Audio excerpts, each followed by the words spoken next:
I'm Steve Jones, a board member of the Humboldt Trails Council. Today we'll showcase our Volunteer Trail Stewards Program, VTS, in this video presentation.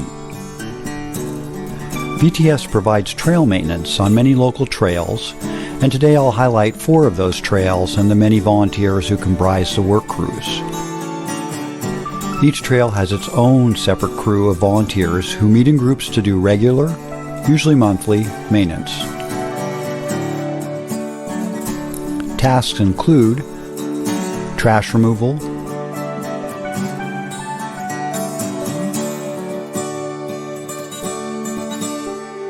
building new trail segments, rehabilitating trails, removal of invasive species, and much more. Our volunteers are generally trail users who want to give back to their community as a means of sustaining trail development.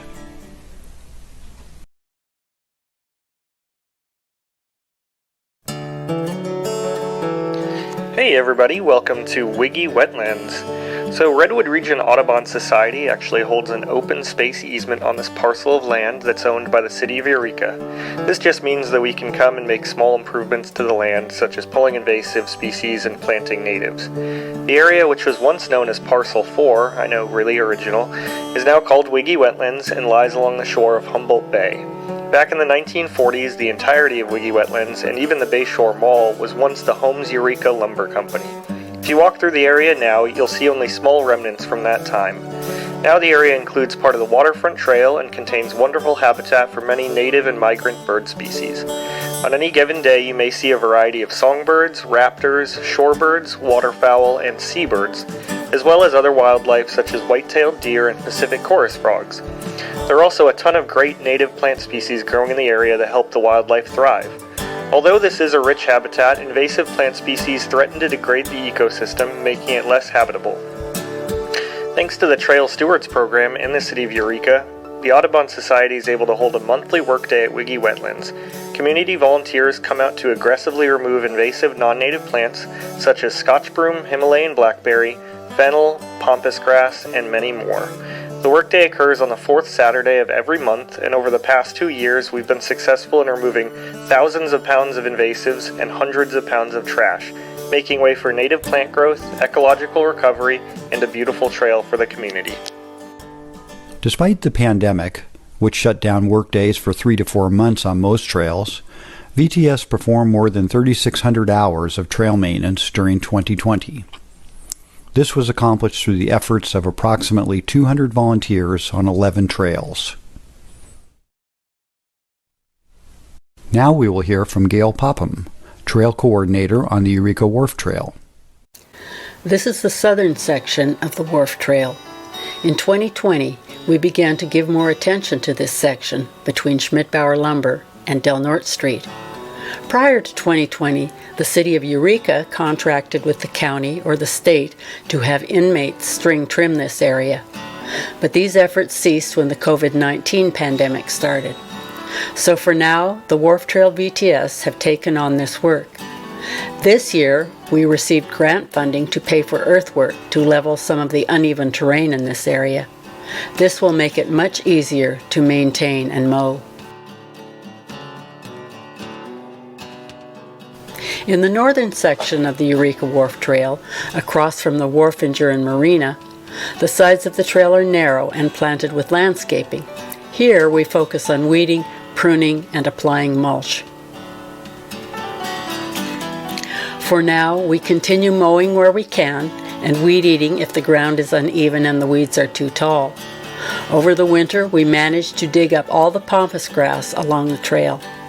After we finish our VTS workday efforts, we enjoy snacks and beverages, spend a few minutes together with friends, discuss the work we just did, as well as any work that might need to be done to keep the trail looking great. One of our important messages today is that VTS needs you. We hope to provide trail work for the McKay Community Forest later in 2021, so we are scouting for more volunteers. While much trail work is physical, There are generally a variety of tasks to be performed, so volunteers can choose the work that is suitable for them.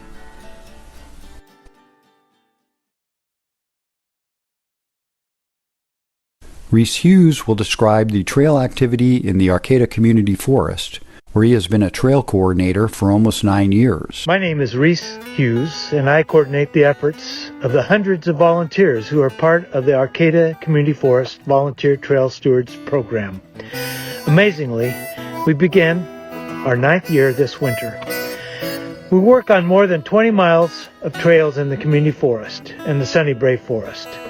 We support the Bay Trail North and Shea Park. Unlike most of the other VTS locations, we also do some trail construction.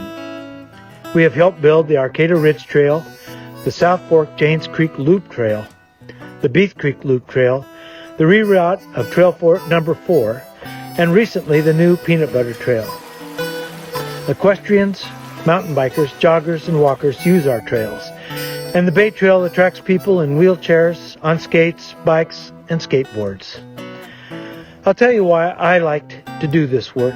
I love being able to walk along community forest trails and see at almost every turn differences that we have made.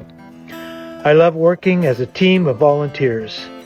I love getting to know fellow community members who, in some cases, have come since the very beginning. I love being able to work hard for several hours and seeing a real difference when we wrap things up for the day.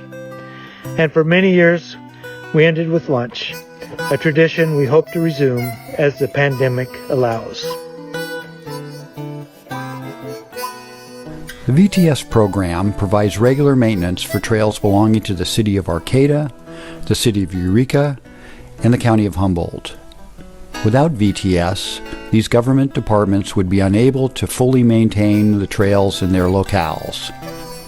Knowing that the VTS program can greatly extend their trail maintenance capacity allows these government entities to build more trails.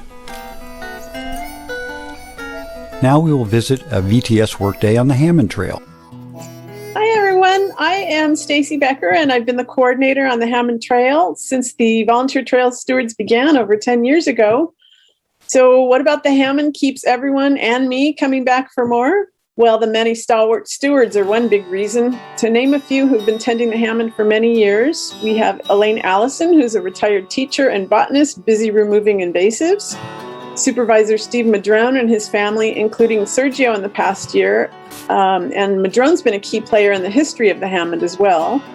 Tom Schallert, Mark Schaffner, and Reese Hughes have gone above and beyond on the Hammond for about 10 years now, too.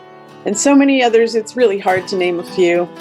The next big reason is county park staff. Mike Orr, Jason Ball, and Ranger Pat have been around from the beginning too, meeting our group with a grin and the guidance, tools, and trash pickup those work days need. They've been a key to the longevity of the Hammond Stewards group. But finally, the reason we're all out there? The trail, of course. How's the Hammond unique? It's diversity. It's diverse with trail users, and over 5 miles, it runs through so many diverse ecosystems. I'm using this term loosely, but heading south to north, we can see the Arcata Bottoms, the Mad River and Bridge, the McKinleyville Bottoms, up onto the McKinleyville Bluffs, past Hillard Park, then Coastal Castles, up to the Widow White Creek Interpretive Trail, and finally coming out to spectacular overlooked views of the Mad River mouth, a spit of sea lions, and then down to the beach. It's a great trail with great county support and great volunteers over the years. I thank all of these folks and Humboldt Trails Council as well. We extend a special thanks to the Humboldt Bay Trail Fund Committee for its generous support of the VTS program during the last 3 years. If you are interested in becoming a volunteer trail steward, here is the process. 1. Go to the HTC website at humtrails.org. 2. Click on Volunteer in the menu bar. 3. Review the list of trail sites and send an email to the location that you want to volunteer for. That trail coordinator will add your name to the mailing list and contact you for the next trail workday.